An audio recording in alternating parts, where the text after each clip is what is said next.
La subida de las bolsas continúa este miércoles y ante la falta de grandes referencias, el dinero se ha quedado con los últimos mensajes de Jay Powell y su convencimiento de que la desinflación está en marcha en Estados Unidos, pese a que se necesitarán, dijo ayer, más subidas de tipos de interés. También se queda el mercado con las tensiones entre China y Estados Unidos, que de momento parece que no van a ir a más. Parece también que las bolsas se han quedado más con la idea de que la economía de Estados Unidos es muy resistente a esas subidas de tipos y menos con la idea de que esos mismos tipos de interés tendrán que seguir subiendo, como digo. Vamos ya con Momentum de la economía y los mercados. Hoy con Javier Domínguez Navarro, gestor de carteras de aurigabonos.es. Hola Javier, ¿qué tal? ¿Cómo estás? Muy buenas tardes. Hola, buenas tardes. ¿Cómo vais? Y saludamos también a Naún Sánchez, es responsable de renta variable de Gestifonsa. Hola Naún, buenas tardes, encantado. Hola Fernando. Bueno, ya vemos, Naún, que las bolsas se resisten a corregir, siguen enamoradas de las alturas. Bueno, por seguir un poco el discurso de estas últimas semanas, yo creo que el mercado se mueve por el driver de la inflación, en este caso desinflación, y por el driver de los tipos. Exactamente lo mismo que el año pasado, pero al revés. Y bueno, los datos de desinflación están sorprendiendo a la baja. La inflación se está cayendo más de lo esperado y bueno, pues eso para el mercado son buenas noticias. Pone un techo a la subida de tipos, todavía quedan subidas de tipos y en esas estamos, en combinar inflación, desinflación en este caso, con subidas de tipos. Ojito a los datos de marzo porque fueron los meses más inflacionistas del año pasado.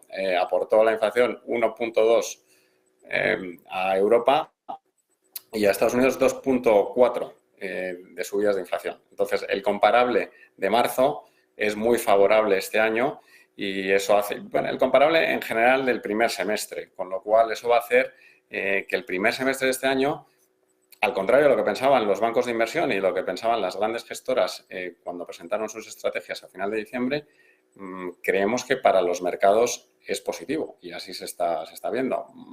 Quizá hay una pausa ahora por ese rally tan acusado del mes de enero, pero nosotros seguimos pensando que esto puede tener más recorrido hasta mediados de año.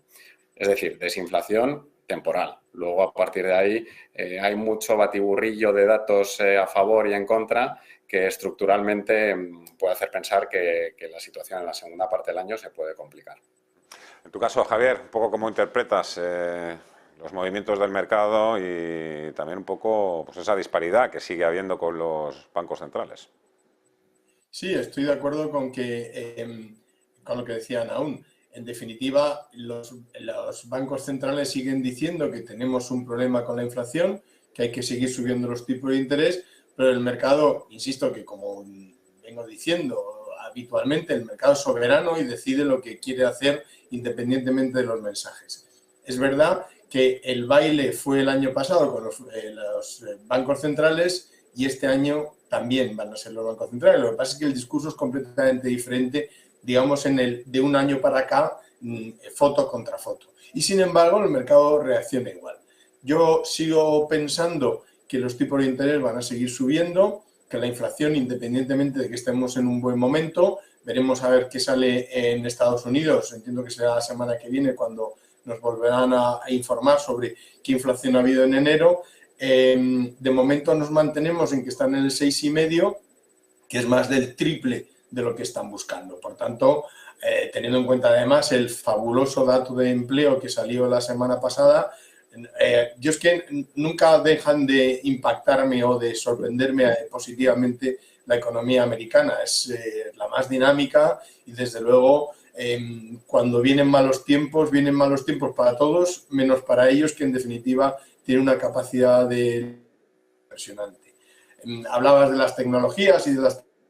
Pues es que reaccionan muy rápido. Al final, esa es parte del dinamismo, ¿no? Nos están sorprendiendo las tecnológicas con un montón de despidos que no dejan de ser sanos, porque en definitiva tienen decenas de miles de empleados, carísimos todos, y por tanto lo primero que hacen es, oye, esto está cambiando un poco, pues reacciono y reduzco plantillas, que no deja de ser señal de salud económica. En definitiva, las bolsas están mostrando un poco de pista de hielo, porque unos días van para un lado y otros, o sea, están resbalosas de alguna forma, pero hay que quedarse con el contexto de que efectivamente el Standard & Poor's lleva acumulado en lo que va de año un 8,5 largo, el IBEX también está en unos niveles también un 11,5, en fin, muy atractivos, pero yo creo que esto va a seguir, es decir, no cejemos, no nos salgamos de aquí, porque parece que todo marca, ya hablaremos en mayo, sell in May, ya veremos mayo, ¿no? Pero de momento esto parece que, teniendo en cuenta que vamos a ver cifras de inflación a la baja, lo cual no quiere decir que veamos tipos de interés a la baja, ni mucho menos. Por tanto, hay que seguir en las carteras de renta variable y, desde luego, hay que seguir haciendo un poquito de compras en la renta fija, pero no volvernos locos, porque yo considero que esto va a seguir subiendo. De manera que eso es un poco la visión. Que había que comprar activos en renta fija y poco a poco ir sumándose a los activos de riesgo, no al revés. Así es, así es. Bueno, a ver qué pasa mañana también cuando se publique el dato de inflación en Alemania. Mucho ojo también, porque la previsión es que vuelva a saltar un poquito hacia arriba. Creo que lo que espera el mercado es que vuelva al 8,9 desde el 8,6 del mes de diciembre. Con todo, Javier ha nombrado al SP500, al IBEX 35 aún. El índice Stocks 600 europeo lleva ya una subida del 20% de los mínimos de octubre de 2022. ¿A qué se debe este mejor comportamiento, en tu opinión, de Europa frente a Estados Unidos? Bueno, esto también hay que relacionarlo con los beneficios empresariales. Los beneficios empresariales en el 2022, Europa va a crecer, estamos ahora con los resultados del cuarto trimestre, pero más o menos va a crecer en beneficios empresariales un 20%, bastante más que Estados Unidos, por primera vez en mucho tiempo. Y desde un punto de vista de valoraciones, la bolsa europea siempre, en los últimos, tradicionalmente, 5 más años, ha estado más barata que la americana. Que es verdad que el conflicto de gas, el conflicto ruso-ucraniano, está en Europa. Y de eso se beneficia tanto Estados Unidos como China. Pero es cierto que hay muchas empresas europeas que son internacionales, aunque cotizan en Europa, y se están beneficiando de todo este movimiento de inflación, sabiendo trasladar esa inflación a mayores ingresos y controlando mucho los costes, porque bueno, veníamos de haberse apretado el cinturón post-COVID y los márgenes empresariales se han ido a las nubes. Entonces, todo esto se está recogiendo. Los beneficios empresariales de Europa, 2022, se van a cerrar un 40% más arriba que 2019, época pre-COVID, cuando la bolsa europea, todavía no está un 40% por encima del nivel pre-COVID. Entonces, es una referencia muy buena para tener en cuenta. Es verdad que es muy posible que este año se ajusten a la baja, tanto Estados Unidos como Europa.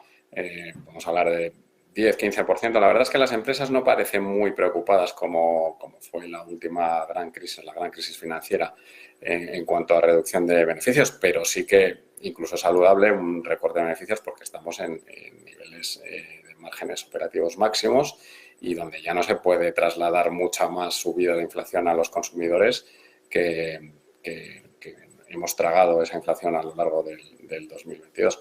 Más o menos esa es la justificación. Europa estaba más barata y Europa ha crecido en beneficios a un ritmo muy importante. En ese escenario también que has presentado al principio de la intervención, aún hablabas de que la desinflación, el fenómeno de la desinflación es temporal. ¿Qué te lleva a creer que eso es así y esto qué efectos va a tener sobre los inversores, que ahora mismo yo creo o sé que siguen un poco bastante desorientados? No saben si hay que aumentar las posiciones de riesgo, hay que mantener la posición o si hay que recoger beneficios, pensando precisamente que esa desinflación luego también nos puede volver a dar más de un susto y que puede volver a cambiar, ¿no?, de la política monetaria de los bancos centrales, o el discurso por lo menos. Sin duda. No sé por qué, pero ahora mismo hemos asumido que esta frase, que la inflación ha llegado para quedarse. Y bueno, si eso es así, la verdad es que los bancos centrales han estado equivocados durante muchos años con sus políticas expansivas. Lo cierto es que hay una serie de factores que no había antes, sobre todo la desglobalización, proteccionismo americano, proteccionismo chino, por ende, al final, proteccionismo europeo, eso va a generar inflación. Pero bueno, tenías antes a este invitado en el que se está hablando mucho de la digitalización. La digitalización per se es deflacionista. Estoy con él, no te van a quitar el puesto las máquinas, pero la digitalización de por sí, al final, es sustituir empleo y capital humano, con lo cual es deflacionista.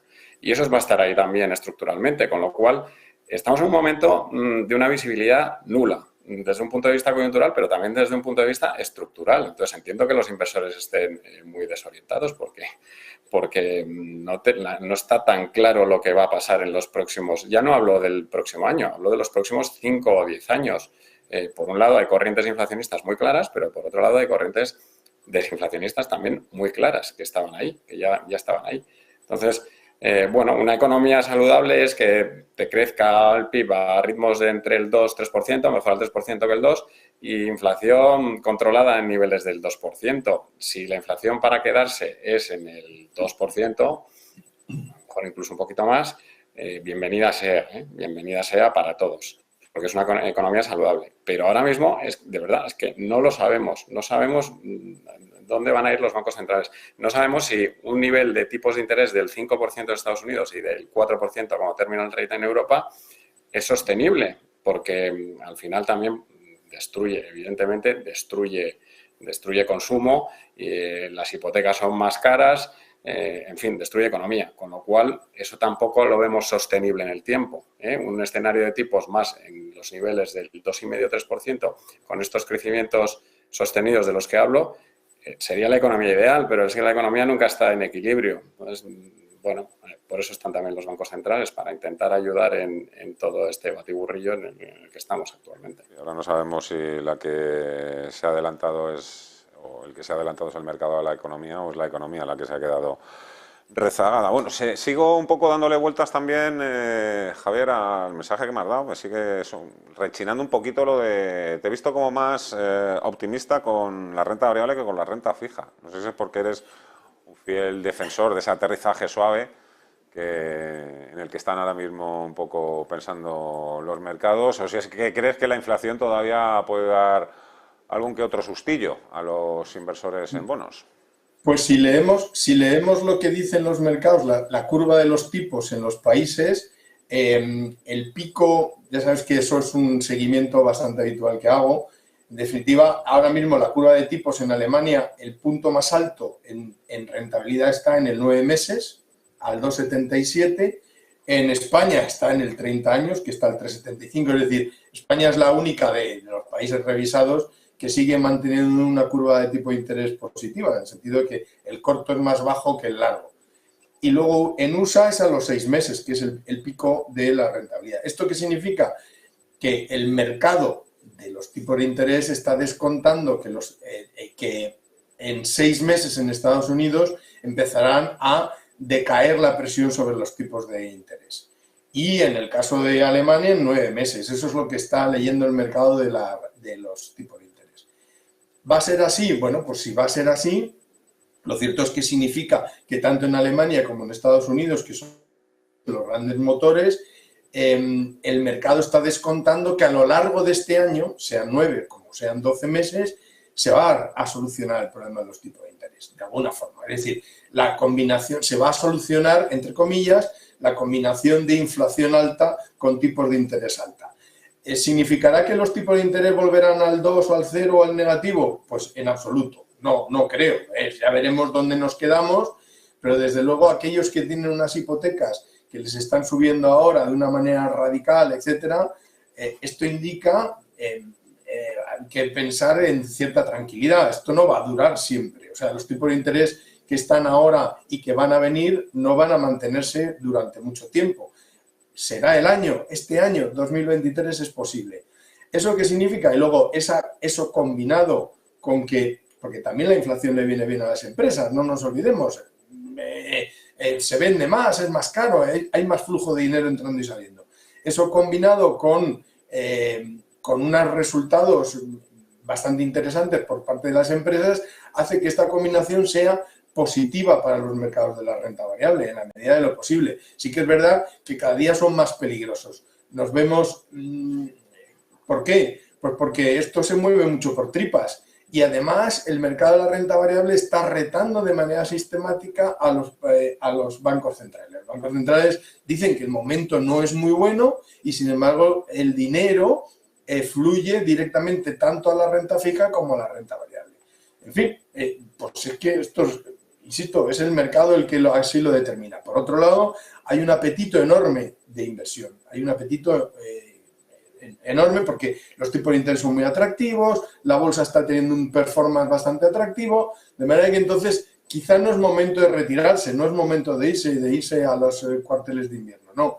Tiempo habrá, veremos la primavera cómo se desarrollan las cosas, veremos los datos de inflación cómo van saliendo, pero en definitiva, las empresas, como muy bien decían aún, Javier, otra cuestión más por la que te quería preguntar. Ayer escuchamos primero al presidente de la Reserva Federal, Jerome Powell, y después al presidente de Estados Unidos en el debate del Estado sobre la Unión en Estados Unidos. Bueno, anunció nuevos impuestos a las petroleras, a los ricos, también planteó la posibilidad de crear un nuevo impuesto para la recompra de acciones, todas medidas, pues bueno, encaminadas un poco a su público, a los demócratas, también para aliviar el déficit fiscal de Estados Unidos, pero también, claro, al no tener el control de las dos cámaras, los demócratas, pues tienen también difícil que esto salga adelante. Pero bueno, todo lo que todo el mundo le está hoy destacando un poco es esa advertencia que hizo a China. Estados Unidos se protegerá de cualquier amenaza que llegue de China, y seguimos un poco con el equilibrio muy delicado entre China y Estados Unidos también por todo el tema del globo y bueno, por toda la guerra comercial y arancelaria que hay detrás, ¿no? Sí, es correcto. Eso es uno de los grandes problemas sistemáticos. Recordamos ahora son los bancos centrales los que nos tienen obsesionados en los mercados, pero en aquel momento, en la época de Trump, eran las conversaciones China-USA y las tensiones que había, que llevaron a los mercados a un paroxismo sistemático. Trump, porque hablaba Xi Jinping sobre las relaciones USA-China, desde luego los mercados sufrían muchísimo.